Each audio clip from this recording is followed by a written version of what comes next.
கர்த்தருடைய பரிசுத்த நாமத்துக்கு ஸ்தோத்திரம். என் பேர் ஜெனிஃபர். நான் ராயப்பேட்டா பகுதியிலேருந்து வரேன். கடந்த 3 வருஷத்துக்கு முன்னாடி வந்துட்டு எனக்கு வேலை இல்லாமல் ரொம்ப கஷ்டப்பட்டுட்டு இருந்தேன். அங்கிள் எங்கே மீட்டிங் நடத்தினாலுமே வந்துட்டு நான் அந்த இடத்துக்கு கடந்து போய் ஜெபிக்கிறது உண்டு. ஒரு வாட்டி ஏலிம் திருச்சபையில் வந்துட்டு ஜெபிக்கும் போது ஆண்டவர் வந்து அங்கிள் மூலயமா பேசின வார்த்தை, பூமியின் உயர்ந்த ஸ்தானங்களில் உன்னை ஏறி இருக்க பண்ணி உன் தகப்பனாகிய யாக்கோபின் சுதந்திரத்தினால் உன்னை போஷிப்பேன்னு சொல்லி ஜெபிச்சார். கர்த்தர் கிருபையாக எனக்கு ஒரு வேலையை கொடுத்தாரு. அந்த வேலையில் எனக்கு ஆண்டவர் சம்பள உயர்வையும் கொடுத்தாரு. இன்றைக்கி ஆண்டவர் வந்து என்னை டீம் லீடர் பொசிஷனுக்கு உயர்த்தி வச்சுருக்கிறாரு. அது மாத்திரமல்ல, கர்த்தர் இன்றைக்கு வந்து எனக்கு ஒரு நல்ல நிலத்தையும் வாங்கிறதுக்கு கிருபை செய்திருக்கிறாரு. இதெல்லாம் வந்து என்னுடைய ஞானத்தினாலேயோ பலத்தினாலேயோ உழைப்பினாலோ கிடைச்சதில்லை. கர்த்தர் என் வாழ்க்கையில் காண்பிச்ச கிருபை மாத்திரம்தான். கர்த்தருக்கு கோடா கோடி ஸ்தோத்திரம். எனக்காக ஜெபிச்ச அங்கிளுக்கு கோடா கோடி நன்றிகள். கர்த்தருடைய பரிசுநாமத்துக்கு ஸ்தோத்திரம். என்னோட பேர் ஏஞ்சலின். நாங்கள் திருச்சி பக்கத்துலேருந்து வரோம். கடந்த ஏப்ரல் மாதம் வந்து எனக்கு முதுகு பின்னாடி ஒரு சின்ன கட்டி இருந்துச்சு. அப்புறம் டாக்டர்கிட்ட போய் கன்சல்ட் பண்ணோம். அதை ஆப்ரேஷன் பண்ணார். அப்போ இங்கே வந்து தண்ணி ஜெபத்தில் ஐயா கிட்ட நாங்கள் கேட்கும்போது ஐயா சொன்னார், ஏசப்பா இந்த அம்மாவுக்கு வந்து தீர்க்க ஆயுசை கட்டளையிடுன்னு சொல்லிட்டு எனக்காக ஜெபம் பண்ணார். அந்த வசனத்தை வச்சு நான் வந்து ஜெபிச்சுக்கிட்டு இருந்தேன். எனக்கு ஆப்ரேஷன் வந்து நல்லபடியாக முடிச்சு சுகபலனை வந்து கர்த்தர் எனக்கு கொடுத்ததுக்கு கோடான கோடி சொத்துறேன். அதோட மாத்திரமில்லை, எனக்கு ஒரே ஒரு இந்த மகளுக்கு வந்து கடந்த வருடம் வந்து ஒரு கவர்மெண்ட் போஸ்ட் கிடைக்க கர்த்தர் கிருபை செய்த தயவுக்காக கோடான கோடி நன்றி. ஹல்லேலூயா.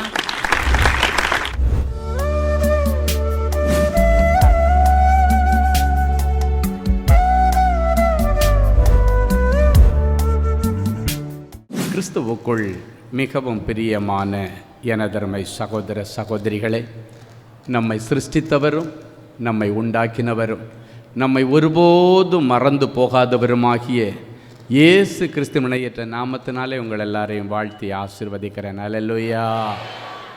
எல்லாரும் சந்தோஷமாக இருக்கீங்களா? இந்த நாளிலும் ஆண்டவருடைய பாதப்படியில் அமர்ந்து, ஆண்டவரே என் பிள்ளைகளுக்கு என்ன வார்த்தை சொல்ல விரும்புகிறேன், என்ன வார்த்தை சொல்லி என் பிள்ளைகளை ஆசீர்வதிக்க பரலோகம் திட்டம் போட்டிருக்கிறது. தேவ சமூகத்திலே கண்ணீரோடு நான் செபத்திலே தரித்திருந்த பொழுது கர்த்தர் நம்மை ஆசீர்வதிக்கும்படி கொடுத்த மங்கள வார்த்தை யோவான் எழுதின சுவிசேஷம் 19ஆம் அதிகாரம் 25 முதல் 27 வரை உள்ள வசனங்கள். இயேசுவின் சிலுவையின் அருகே அவருடைய தாயும் அவருடைய தாயின் சகோதரி கிலேயோப்பா மரியாளும் மகதலேனா மரியாளும் நின்று கொண்டிருந்தார்கள். அப்பொழுது இயேசு தம்முடைய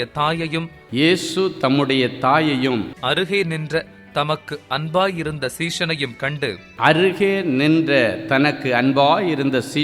கண்டு தம்முடைய தாயை நோக்கி ஸ்திரீயே அதோ உன் மகன்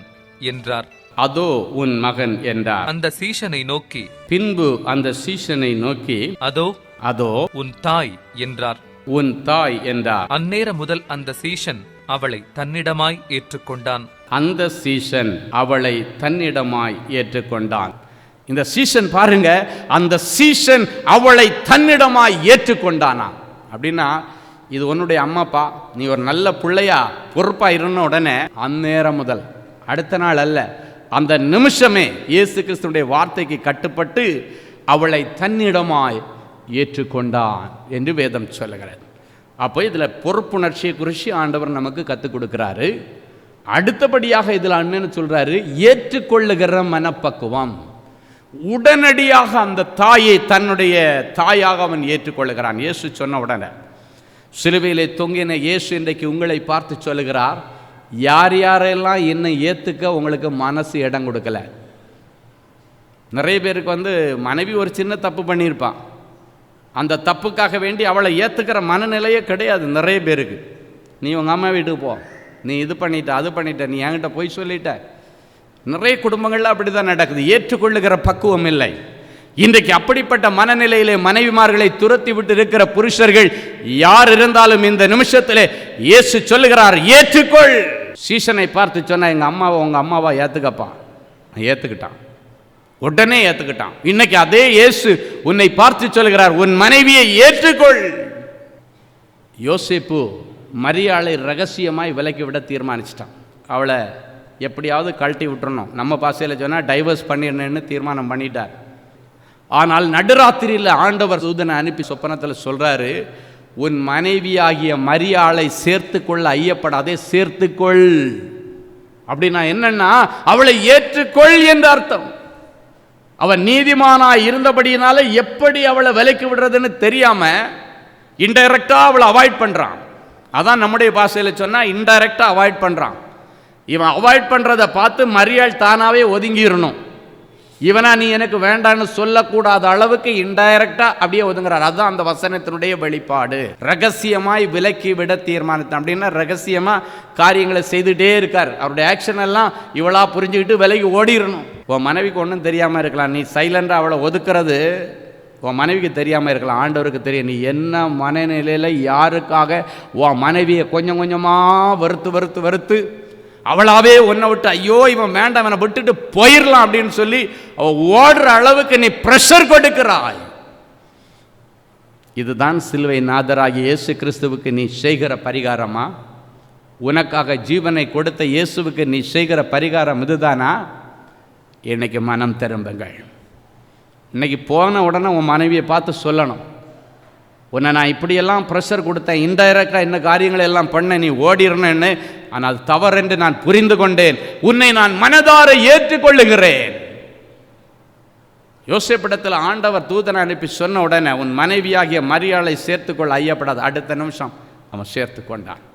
சேர்த்து கொண்டு வேதம் சொல்லுகிறது அவர்கள் கூடி வாழ்ந்தார்கள். இன்னைக்கு பிறகு யார் யார் ஒரே வீட்டில் இருந்தோம், இருதயம் கூடாமல் சரீரம் மாத்திரம் கூடுகிற நிலைமையில் இருக்கிறீர்களோ, இன்றைக்கு கூடி வாழ்கிற அனுபவத்திற்கு ஆண்டவர் உங்களை எதிர்பார்க்கிறார். கணவன் மனைவிக்கு இடையில் இருக்கிற எல்லா விரிசல்கள் மறைந்து போக வேண்டும். ஏற்றுக்கொண்டான். அந்நேரம் முதல் அந்த சீசன் அவளை தன்னிடமாக ஏற்றுக்கொண்டான், தன்னுடைய தாயாக ஏற்றுக்கொண்டான். யார் யார் கடின இருதயத்தோடு மனைவியை ஏற்றுக்கொள்ள முடியாமல் டைவர்ஸ் கேஸ் போட்டிருக்கிறீங்களோ, மனம் திரும்புங்க. இன்னைக்கு நைட்டு வக்கீலுக்கு ஃபோன் பண்ணி சொல்லிடுறேன், நாளையிலேருந்து ஆக்ஷன் எடுக்க வேண்டாம், கேஸை வித்ட்ரா பண்ணுறதுக்கு என்ன வழி உண்டோ பாருங்கள், என் மனைவியை நான் சாட்சி உள்ள நடக்கையினால் ஆதாயப்படுத்த போகிறேன், என் மனைவியை நான் மன்னித்து ஏற்றுக்கொள்ள போகிறேன், என் இயேசு என்னை மன்னித்து எனக்காக சிலுவையிலே ஜீவனை கொடுத்தார், நான் இருக்கிற நிலைமையிலே என் இயேசு என்னை ஏற்றுக்கொண்டார். அப்படின்னா என் மனைவி இருக்கிற நிலைமையிலே நான் அவளை ஏற்றுக்கொள்ள வேண்டும். பரவாயில்ல, அவள் வாயாடி தான், நான் ஏற்றுக்கொள்ளுகிறேன். அவள் பொய் சொல்றாதான், ஏற்றுக்கொள்ளுகிறேன். அவ எனக்கு கீழ்ப்படியல எதிர்த்து பேசுறாதான், நான் ஏற்றுக்கொள்ளுகிறேன். அவ மரியாதை இல்லாம தான் என்னிடத்தில் பேசுகிறா, பரவாயில்லை, நான் ஏற்றுக்கொள்ளுகிறேன். என் இயேசு என்னை ஏற்றுக்கொள்ள சொல்லுகிறா. எனக்கு ஏற்றுக்கொண்டு பாருங்க, மாற்றங்கள் வரும். குடும்பம் சமாதானமாய் ஓடும், குடும்பத்தில் நிம்மதி பிறக்கும். பரலோகமே அப்படிப்பட்ட பிள்ளைகளை பார்த்து கிளாப் பண்ணி சல்யூட் பண்ண போகிறார். அல்லேலூயா. இன்றைக்கு அப்படிப்பட்ட மாற்றங்கள். ஏன்னா குடும்பம் குட்டி நரகமாக இருக்குது. நிறைய வீட்டில் மனைவி இல்லாத வீடெல்லாம் ஒரு 4 நாள் இல்லைன்னா வீடு அவ்வளோதான், அது வீடு மாதிரியே இருக்காது. இங்கே இவருக்கு லுங்கியை கழட்டி போட்டது இங்கே கிடக்கும், பனியனை கழட்டி போட்டது இங்கே கிடக்கும், பேண்ட் ஒரு பக்கத்தில் கிடக்கும், சட்டை ஒரு பக்கத்தில் கிடக்கும். யாராவது வீட்டில் வந்தால் என்னையா பேய் வீடாயா இது, என்னென்னமோ எங்கெங்கேயோ கிடக்கு, இங்கே வலையை அடிச்சிருக்கு, இங்கே ஒற்றை நிற்குது, வீட்டில் இவ்வளோ தூசி கிடக்கு, இவ்வளோ மண் அடிக்குது, உள்ளுக்குள்ளே வந்தாலே துர்நாற்றம் அடிக்குது. துர்நாற்றம் அடிக்கிற நரகம். இன்றைக்கு மனைவியை ஏற்றுக்கொள், மன்னித்து ஏற்றுக்கொள், மனதார ஏற்றுக்கொள். என்னுடைய மனைவி, அவளிடத்தில் பலவீன பாண்டன் ஆண்டவர் சொல்கிறார். அவள் பலவீன பாண்டமாய் இருக்கிறபடியினாலே அவளிடத்தில் விவேகத்தோடு நடந்திருக்கணும். அவளை விலக்கி வைங்கன்னு ஆண்டவர் சொல்ல. அவள் பலவீன பாண்டம் தான்ப்பா தெரியும். ஏவாள் பலவீன பாண்டமாக இருந்ததுனால தான் அன்னைக்கு பாவம் செய்தா. அவள் பலவீன பாண்டம், அதனால அவளிடத்தில் விவேகத்தோடு வாழ்ந்து கொள்ளுங்கன்னு ஆண்டவர் சொல்றார். அவளை பிரிச்சு விட்டுங்கன்னு சொல்லலை. இன்றைக்கு மாற்றங்களை ஆண்டவர் எதிர்பார்க்கிறார். எத்தனை பிள்ளைகள் திருமணம் செய்து வைத்தும் இன்னும் தனியாக இருக்கிறீர்களோ, இன்றைக்கு இயேசு உங்களை சந்திக்கிறார். தைரியமாக கூப்பிடுங்க, கூப்பிட்டுட்டு மன்னிச்சு ஏற்றுக்கொள்ளுங்க. ஒருவேளை அவங்க பேரில் தப்பு இருந்தாலும் சரி, உங்கள் பேரில் தப்பு இருந்தாலும் சரி, ஏற்றுக்கொள்ளுகிற படிப்பினை சிலுவை நமக்கு கற்றுக் கொடுக்கிறது. சிலுவையின் கீழே நின்ற அந்த தாயையும் அந்த சிநேகிதனாகிய அப்போஸ்தலனை பார்த்து ஆண்டவர் சொன்ன அந்த வார்த்தையை இன்றைக்கு உங்களை பார்த்து சொல்ல, ஏற்றுக்கொள்ளுங்கள். யாரையெல்லாம் ஏற்றுக்கொள்ள முடியாமல் இருக்கிறீங்களோ அவர்களை ஏற்றுக்கொள்ளுங்கள். வசனத்தின்படியாக ஏற்றுக்கொள்ளுங்கள். சிலர் நினைக்கிறீங்க டெலிவரிக்கு போகிறது வரைக்கும் நல்லா போவாங்க, இந்த அம்மா ஹாய் பாய் சொல்லிட்டு ஜாலியாக போயிட்டு வரேன்னு சொல்லுவாங்க. போனதுக்கு அப்புறம் அங்கே என்ன தான் நடக்குதுன்னு தெரியாது. குழந்தை பிறந்து குழந்தைக்கு 3 வயசு ஆனாலும் அப்பங்கிட்ட சொல்கிறதில்ல, ஞானஸ்தானம் கொடுத்தா சொல்கிறதில்ல. என்னையா நடந்துச்சு டெலிவரிக்கு போன இடத்துல? டெலிவரி லேபர் வார்டில் போனால் ஒருவேளை புத்தி மாறாட்டம் வருமோ? நிறைய குடும்பங்கள் புருஷன் மூலமாக குழந்தை வர்றது வரைக்கும் புருஷன் வேணும், அதுக்கப்புறம் புருஷன் வேண்டாம். யார் தான் மந்திரம் ஓதுறாங்க, யார் தான் துர் ஆலோசனை சொல்கிறாங்க, ஒன்றும் புரியலை. இத்தனைக்கும் அம்மா வீட்டில் தான் நிற்கிறான். எங்கேயோ ஒரு இடத்துல கொண்டு விடுதா எவனோ ஒருத்தன் ஆலோசனை சொன்னான்னு சொல்ல, அம்மா அப்பா வீட்டில் விட்டுமாயா அந்த கொடுமை? அப்போ அந்த அம்மா அப்பா கூட அவளுக்கு ஆலோசனை சொல்லக்கூடாது? ஓடி போயிரு வீட்டை விட்டுன்னு. புருஷன் வீடு தான் உனக்கு வீடு. 3 மாதம் வரைக்கும் உன்னை பார்த்தாச்சு. 40 நாள் 41 நாள் தான் சொல்லுவாங்க பெரியவங்க. 90 நாள் உன்னை பார்த்தாச்சு, ஓடிடுவோம் புருஷன் வீட்டுக்கு. துரத்தி விட்டுறணும். நல்லபடியாக புத்திமதி சொல்லுங்க. நல்ல அழகாக புத்தி சொல்லி, அம்மா இது என்ன இருந்தாலும் உனக்கு நிரந்தரம் இல்லை. உனக்கு அண்ணனுக்கு கல்யாணம் பண்ணி வைக்க போகிறான், அண்ணின்னு ஒருத்தி வந்தா அதுக்கப்புறம் அவள் எதை வச்சு அடிப்பானே தெரியாது. அவள் வர்றதுக்குள்ளால மானமாக ஓடி போயிடணும், துரத்தி விட்டுறணும்.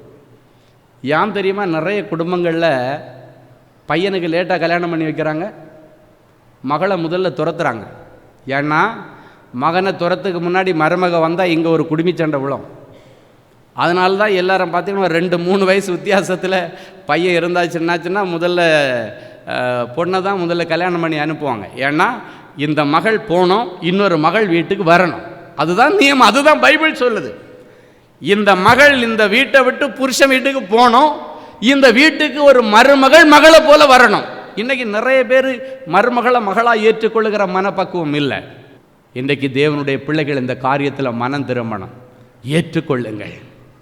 யார் யார் மனைவிமார்கள் உங்கள் அம்மா பேச்சை கேட்டோ, அப்பா பேச்சை கேட்டோ, தாய்மாமன் பேச்சை கேட்டோ, யார் பேச்சை கேட்டாவது அவரை ஒதுக்கி வச்சுருந்தீங்கன்னா அவங்க எல்லாம் நல்லா தான் இருப்பாங்க. உங்கள் அம்மாவே உங்கள் அப்பா கூட சந்தோஷமாக தான் இருப்பார். நீ மாட்டிக்குவ கடைசியாக. ஞாபகம் வச்சுங்க. அவங்க நல்லது செய்யணுன்ற எண்ணத்தில் தான் சிலது சொல்லுவாங்க. ஆனால் அவர்கள் செய்கிறது என்னவென்று அறியாமல் செய்து கொண்டிருக்கிறார்கள். இயேசுநாதர் சொன்னது போல நாளைக்கு அவங்க நல்லா இருப்பாங்க. ஒரு முறை அப்படி தான் கவுன்சிலிங் வரும்போது ஒரு மக ரொம்ப வம்பி அழுதுட்டு வந்தா. என்ன மகளேன்னு கேட்டேன். அப்போ அவள் சொன்ன காரியம் என்னென்னா, எங்கள் அம்மா அப்பாவுக்கும் எங்கள் மாமனார் வீட்டுக்கும் சில பிரச்சனைகள், கல்யாணம் பண்ணி கொடுத்ததில் சில குடுக்கல் வாங்கல் பிரச்சனை. அதில் என் மாமனார் ஏதோ வார்த்தை சொல்லிட்டாருன்னா அவரை பழி வாங்கிறதுக்காக என்ன அனுப்பாமல் இருக்காருன்னு இப்போ தான் எனக்கு தெரிஞ்சுதுன்னு சொல்கிற. 6 வருஷத்துக்கு பிறகு அப்போ தான் புத்தி வருது அவளுக்கு. இவளுக்கு கல்யாணத்து நேரத்தில் குடுக்கல் வாங்கல சில பிரச்சனை. அதை பெரியவங்க பேசும்போது மாறி மாறி பிரச்சனை வந்ததுனால, ஒன்றை நான் பழி வாங்க விட மாட்டேன், உன் பிள்ளைய பழி வாங்காமல் விட மாட்டேன் அப்படின்னா மருமகனை பழி வாங்குறது தன்னுடைய மகளை பழி வாங்குறதுக்கு சமயம் அவங்களுக்கு தெரியலை. அடைக்கப்படுகிற கண்கள், கட்டப்படுகிற கண்கள். நான் கேட்டேன், இப்போ மட்டும் உனக்கு எப்படி புத்தி தெளிஞ்சு எப்படி கண்டுபிடிச்ச அப்படின்னு பார்த்தாச்சுன்னா தான் சொல்கிறா. ஒரு நாள் அப்பாவும் அம்மாவும் ரூமில் பேசிகிட்டு இருக்கிறத நான் வெளியே கேட்டேன். கேட்டதுக்கப்புறம் அவன் துடிக்கட்டும், அவனுக்கு வேணும், இதுக்கு வேணும், இதுக்கு மேலே வேணும், இன்னும் நல்லா துடிக்கட்டும் அப்படின்னு சொல்லிட்டு அதுக்கப்புறம் தான் இந்த தாய் கேட்குறாங்களாம், எப்பா அவன் துடிக்கிறது இருக்கட்டும், நம்ம பிள்ளை இங்கே துடிக்கிறாள அதெல்லாம் எனக்கு தெரியாது, மானந்தான் பெருசு. அப்போ தான் இந்த பிள்ளை வெளியே நின்றுட்டு கேட்டுட்டு யோசிக்கிறா, உனக்கு என் வாழ்க்கையை விட உனக்கு மானம் பெருசா அப்படின்னு சொல்லிட்டு அவ சொன்னா, எங்கள் அப்பங்கிட்ட மானம் கெட்டவனேன்னு நான் கேட்டுட்டு வந்தேன்ற அப்படியே சொல்கிறான். ஏன்னா அவங்க பேசுகிறாங்க, எனக்கு கௌரவம் தான் முக்கியம், எனக்கு மானம் முக்கியம். அப்போ உனக்கு மானம் உன் பிள்ளையுடைய லைஃப்பை விட பெருசாக போச்சான்னு சொல்லி அந்த நிமிஷம் தான் அவருடைய கண்கள் திறந்தது. சொல்லிட்டு சொன்னா, இப்படி என்னுடைய அப்பா அம்மா எனக்கு கேடு பண்ணுவாங்கன்னு நான் நினைக்கல. என்கிட்ட அவன் புருஷன் வீட்டை பற்றி புருஷனை பற்றி சொல்கிறதெல்லாம் சரி சரி சரின்னு சொல்லிட்டு இவங்களுக்காக என் புருஷனை நான் எதிர்த்தனேன். இன்னைக்கு என்னுடைய தாயின் தகப்பன் சந்தோஷமாக இருக்கிறார்கள் அறையிலே, நான் வெளியே நிற்கிறேன், நான் கதறுகிறேன், அழுகிறாள், தாங்க முடியல, அங்கிருந்து அழுறா. பரிதாபம். அதனால இந்த ஆண்டவரிடத்தில் கேட்டேன். ஆண்டவருக்கு நன்றி சொன்ன, ஆண்டவரே இப்பொழுதாவது இந்த மகளுடைய கண்களை திறந்தீரே, இப்பொழுதாவது என் பிள்ளை வாழ்வதற்கு வழி கொடு. இவ போனேன்னு நினைக்கும் பொழுது ஏற்கனவே இந்த பிரச்சனையில் டைவர்ஸ் எல்லாம் வாங்கிட்டாங்க. மியூச்சுவல் டைவர்ஸை போட்டு எல்லாம் வாங்கியாச்சு. ஏன்னா அவங்க அப்பா அம்மா சொன்னதுனால இவ போய் மியூச்சுவலுக்கு நின்றுட்டா. டைவர்ஸும் வாங்கிட்டு வந்தாச்சு. இப்போ வந்து நிற்கிற நேரத்தில் டைவர்ஸ் ஆகி அவனுக்கு கல்யாணத்திற்கான ஒழுங்குகள் எல்லாம் நடந்துகிட்ருக்கு. இன்னொரு கல்யாணத்துக்கு எல்லாம் பேசிகிட்டு இருக்கிறாங்க. அப்போ அவள் சொன்னா, நான் கேட்டேன், அந்த தம்பி கல்யாணம் ஆகிடுச்சம்மா அவனுக்கு அப்படின்னு கேட்டேன். அப்போ அவள் சொன்னா, இல்லை அங்கிள் அப்படின்னா. நான் சொன்னேன், எனக்கு அந்த நம்பரை கொடுன்னேன். நிறைய குடும்பங்கள் அப்படி சேர்த்து வைக்க ஆண்டவர் கிருபை செய்திருக்கிறார். நம்பரை கொடுன்னு அந்த நம்பரை வாங்கினேன். ஃபோன் பண்ணி அந்த தம்பிகிட்ட பேசினேன். தம்பி ஸ்டீஃபன் அங்கிள் பேசுகிறேன் அப்படின்னேன். என்ன அங்கிள் சொல்லுங்க அப்படின்னா. என்ன தெரியுமான்னு கேட்டேன்.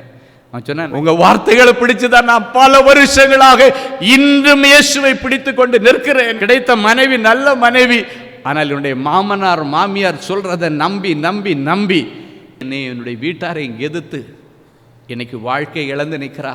நானும் தவிச்சிட்டு இருக்கிறேன். நான் கேட்டேன், இப்போ என்ன நிலைமையில் இருக்கிற தம்பி? இப்போ தான் ஒரு பொண்ணு பார்த்து எடுத்து பேசி ஃபைனல் பண்ணலாமான்னு இருக்கிறோம் அப்படின்னா. அப்போ நான் கேட்டேன், உன் மனைவி எனக்கு ரொம்ப பிடிக்குமான்னு கேட்டேன். ஆமாங்கள், அந்த பிள்ளை வாது சூது தெரியாத பிள்ளை, நல்ல பிள்ளையா, அதுக்காக தான் இத்தனை வருஷம் நான் காத்துட்ருந்தேன். ஆனால் கடைசி வேறு வழி இல்லாத நிலைமையில் பெரியவங்க எல்லாம் சொல்கிறத நம்பி நானும் டைவர்ஸ் வாங்கிட்டேன். நான் கேட்டேன், இப்போ உன் மனைவி வந்தா நீ ஏற்றுக்கிறதுக்கு ரெடியாக இருக்கியான்னு கேட்டேன். இன்னைக்கு வந்தாலும் நான் ஏற்றுக்கிறேன். நான் சொன்னேன், உடனே வா, இங்கே தான் இருக்கிற உன் மனைவி. ஹல்லேலூயா. இந்த பிள்ளைகளை அழைத்து அதன் பிறகு பெரியவங்களை கூப்பிட்டு நல்ல ஆலோசனை சொல்லி இன்றைக்கி அந்த பிள்ளைகள் குடும்பமாக வாழ்ந்து கொண்டிருக்கிறார்கள். இந்த கவுன்சிலிங் ஊழியத்தை நான் ரொம்ப விரும்பி செய்வேன். காலையில் 11:30 மணிக்கு உட்கார்ந்தேன்னா நைட்டு 9 மணி 10 மணி வரைக்கும் கவுன்சிலிங் ஊழியம் செய்வேன். எத்தனையோ பிரிந்து போன குடும்பங்கள், புருஷன் வேண்டாம் என்று அடம்பிடிக்கிற மனைவிமார்கள் வருவார்கள். இந்த மனைவி எனக்கு வேண்டவே வேண்டான்னு சொல்லி அடம்பிடிக்கிற புருஷன்மார்கள் வருவார்கள். காரணம் பார்த்திங்கன்னா, நிறைய விஷயத்தில் பார்த்தா பெரியவர்களுடைய தேவையில்லாத ஆலோசனைகள், பிள்ளைகளை வாழ வைக்கிறேன், பிள்ளைகளுக்கு நல்லது செய்கிறேன்ற பேரில் பிள்ளைகளை அழிக்கிற நிறைய பெரியவர்கள். இன்றைக்கி அந்த பிள்ளைங்க சந்தோஷமாக இருந்து அருமையான ஆவிக்குரிய சபைக்கு போய் இன்றைக்கு ஆண்டவரை மகிமைப்படுத்தி கொண்டிருக்கிறார்கள். இன்றைக்கி ஆண்டவர் உங்களை பார்த்து சொல்கிறார், ஏற்றுக்கொள்ளுகிற மனப்பக்குவம். இன்றைக்கி ஏற்றுக்கொள்ளணும். உடனடியாக அந்த சீசன் ஏற்றுக்கொண்டானாம். சொன்ன உடனடியாக. இதுக்கு மேலே உங்கள் குடும்பத்தில் பிரிவினை வரவே கூடாது. பிரிவினை தேவனுடைய பிள்ளைகளுடைய குடும்பத்தில் வரக்கூடாது. ஐக்கியத்தின் தேவன் நம்முடைய ஆண்டவர். நம் ஆண்டவராகிய இயேசு கிறிஸ்து இந்த பூமியிலே வாழ்ந்த நாட்களில் ஒரு பெரிய ஜெபம் பண்ணினார்.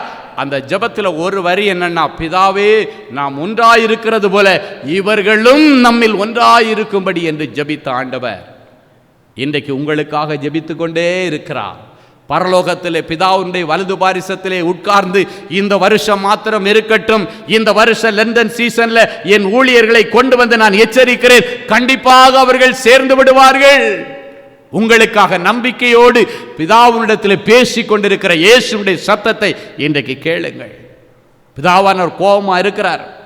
இன்னும் நீ கூட போய் சேரலையே, புருஷன் கூட இன்னும் மனைவியை கூட போய் சேரலையே, மனைவியை ஏற்றுக்கொள்ளலையே, புருஷனை ஏற்றுக்கொள்ளலையே, பெற்றோரை ஏற்றுக்கொள்ளலையே, பரலோகத்தின் தேவன் உன் நிமித்தம் கோபமாய் இருக்கிறார். இயேசு கிறிஸ்து உனக்காக பரிந்து பேசி கொண்டிருக்கிறார். நான் ஊழியர்களை கொண்டு வந்து குடும்பத்தை குறித்து பேசி அவர்களை இணைக்கிறேன் பிதாவே.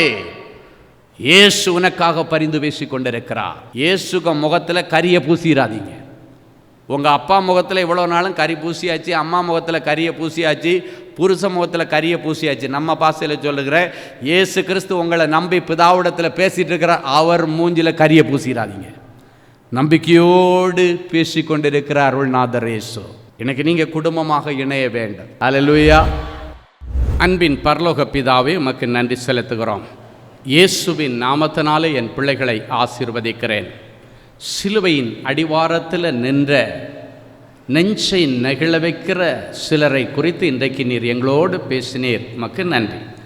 அது குடும்பம் சம்பந்தப்பட்டமாக இருந்தபடியினாலே உமக்கு நன்றி செலுத்துகிறோம். ஒரு தாய் எப்படி பொறுப்புள்ளவளாய் நடந்து கொள்ள வேண்டும், ஒரு தகப்பன் எப்படி பொறுப்போடு நடந்து கொள்ள வேண்டும், பிள்ளைகள் எப்படி பொறுப்போடு நடந்து கொள்ள வேண்டும், மாமனார் மாமியார் எப்படி பொறுப்போடு நடந்து கொள்ள வேண்டும், அவரவர்கள் பொறுப்பை அவர்கள் எப்படி செய்ய வேண்டும் என்பதை குறித்தெல்லாம் இந்த நாளிலே ஆண்டவர் தெளிவாக எங்களோடு கூட பேசினீர். அதற்காக உமக்கு நன்றி.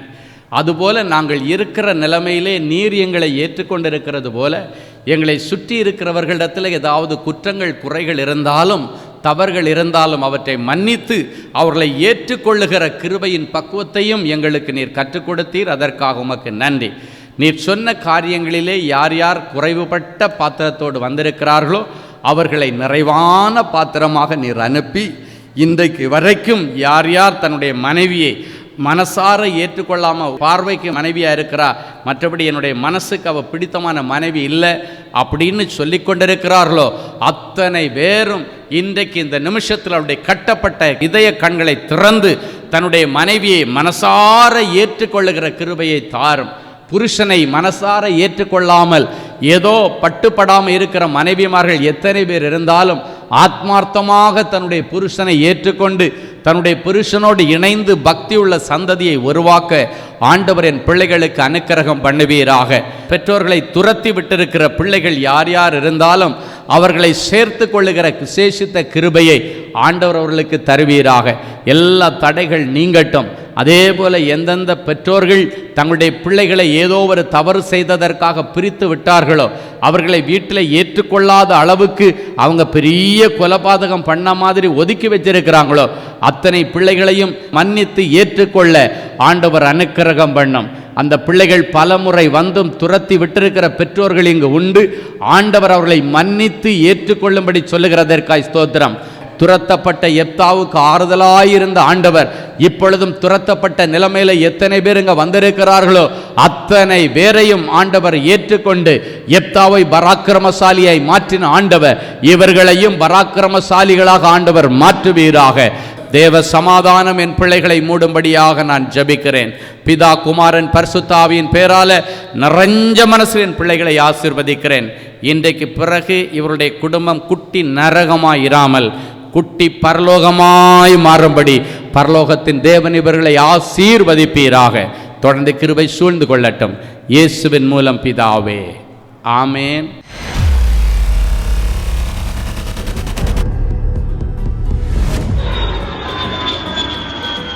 தேவனின் அன்பு ஊழியங்கள் நடத்தும் இஸ்ரேல் தேச புனித பயணம். அன்பானவர்களே, ஆண்டவராகிய இயேசு கிறிஸ்து பிறந்து வளர்ந்து ஊழியம் செய்து மரித்து அடக்கம் பண்ணப்பட்டு உயிரோடு எழுந்த புனித ஸ்தலங்களை கண்டு மகிழ இதோ ஓர் அரிய வாய்ப்பு. உங்கள் வாழ்நாள் கனவை நனவாக்க நமது அன்பு சகோதரர் சுவிசேஷகர் டி. ஸ்டீபன் அவர்களுடன் 11 நாட்கள்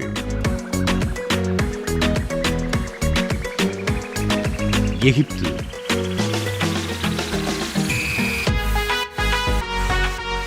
யோர்தான்,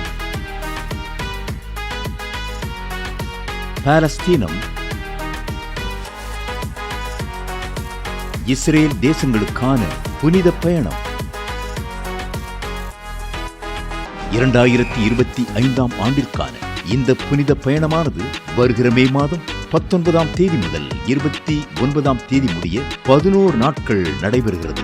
இது ஒரு சாதாரண சுற்றுலா அனுபவம் அல்ல. இயேசு கிறிஸ்துவின் பாதங்கள் பதிந்த இடங்களில் உங்களுடைய பாதங்களும் பதியும்படிக்கு அவருடைய கரங்களை பிடித்து நடக்கிற ஓர் உன்னத அனுபவம். மேலும் விவரங்களுக்கு தொடர்பு கொள்ள செல்போன் எண்கள் 7299 மற்றும் 9841437999. Email exodusholytours@gmail.com. Website www.exodusholytours.com. கிறிஸ்துவுக்குள் அன்பானவர்களே, ஆண்டவராகிய இயேசு கிறிஸ்துவின் இனிய நாமத்தில் அன்பின் வாழ்த்துக்கள்.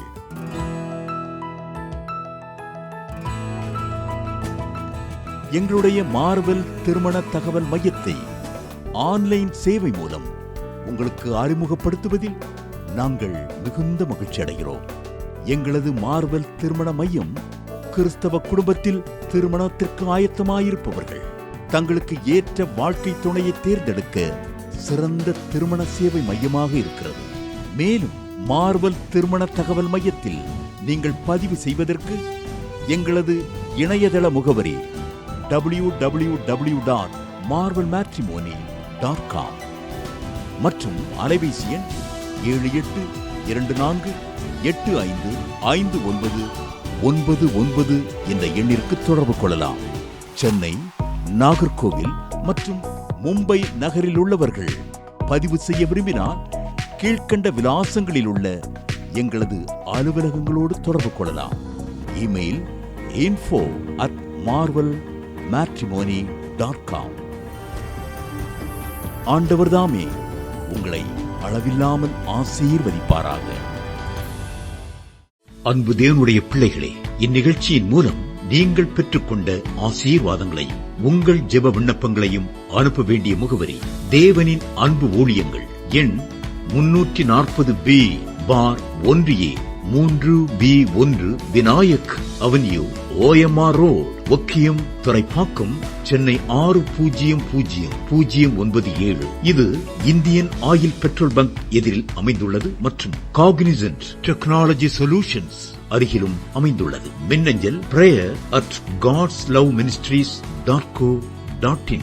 எங்களது இணையதளம் www.godsloveministries.co.in. மேலும் 24 மணி நேர ஜெப உதவிக்கு 044-5447-999 மற்றும் 9941950999 என்ற எண்களுக்கு தொடர்பு கொள்ளுங்கள். கர்த்தர் தாமே உங்களை ஆசீர்வதிப்பாராக.